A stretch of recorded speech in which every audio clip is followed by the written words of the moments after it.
Well, Fox 61 is continuing the countdown to Juneteenth, and happening today, there's a flag-raising ceremony in Hartford, just part of all of the festivities that we're seeing across Connecticut and nationwide. And here to help preview that event and to talk about what Juneteenth means, I'm happy to have with me State Representative Corey Paris and the Executive Director of the Commission on Women, Children, Seniors, Equity, and Opportunity, Mr. Steve Hernandez. Good morning to both of you. Glad to have you both in here. Yes. All right, so the flag-raising happening at 2 o'clock today, but I just also want to talk about the meaning of Juneteenth, what it means to you, what you think people should be getting out of this, because it is still, at least for a lot of Americans, only a federal holiday for a couple of years. It's still a learning opportunity as much as anything. Well, you just hit it on the head. It's a learning opportunity. It's both a gift and a solemn promise, like all history is. Yeah. You know, it's a gift because each generation now gets to learn the history of what it is that brings us together, why we celebrate freedom, and why we fight for freedom.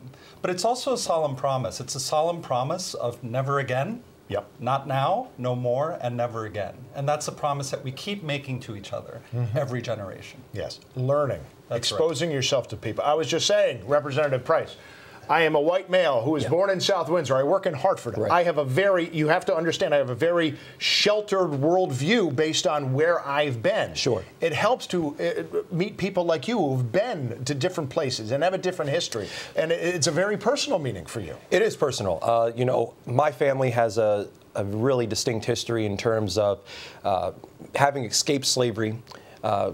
Traveling over the Missouri River, was given land that's still in our family today. It's our family farm. 3 generations of family members have been born there. Right. But they were one of 3 families that helped other families escape from slavery into freedom. And so for me to understand my own family history and to share that with people, but to actually be my ancestors' wildest dreams, to be in the legislature here in Connecticut, to help vote, to pass this bill that will really be able to commemorate not only such a great cultural new beginning for many generations, which is American history, not just Black history. Absolutely. But to Stephen's point, talks about an opportunity for us to remember the freedom and fragility of this opportunity for us to move forward. Now, let's talk about the holiday itself, how you and your family have celebrated. Again, a lot of people are only starting to celebrate this in the past couple of years, not realizing it's going all the way back to 1865. Right. How has your family marked the occasion? Well, I don't know if we're much different from a lot of other African-American families throughout the country. You know, I think we all get together and have barbecues and cookouts quite often. So for us, Juneteenth is almost every day. But I think what's most special is really taking the opportunity to focus on cultural references and practices that otherwise are being lost upon many different generations. Like what?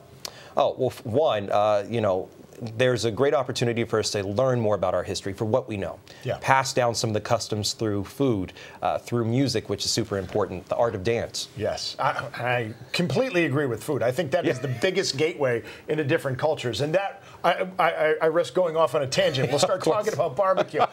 Talk to me about the flag. I don't think I've seen the Juneteenth flag itself. And what can you tell me about the flag raising at 2 o'clock tonight? Well, the flag raising at 2 o'clock is an opportunity for leaders and people in community to come together and really celebrate the day by lifting one of the symbols of freedom, that is the flag of Juneteenth.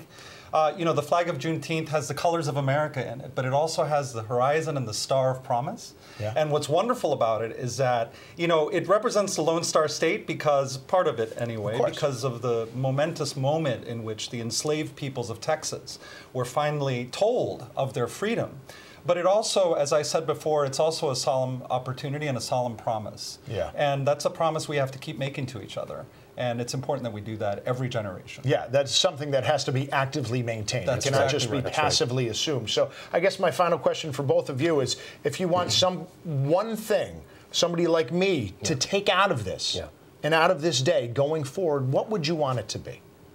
Well, I think it's to really recognize the resiliency of such a great community. American history is Black history, and Black history is American history. And I truly believe that there's nothing in this world that we as a people can do in order to help to right the wrongs, except move forward and be better educated and be one. Yeah. Learning is everything. Absolutely. That's right. Last words. Well, I would just say this is your holiday too. And for those people who today are fighting for their freedom, it's their holiday as well. So look to the star, look toward the United States, because we are still the example of freedom ever perfecting. Yes. It is, like they say, a democracy if you can keep it, a great country if you can maintain it.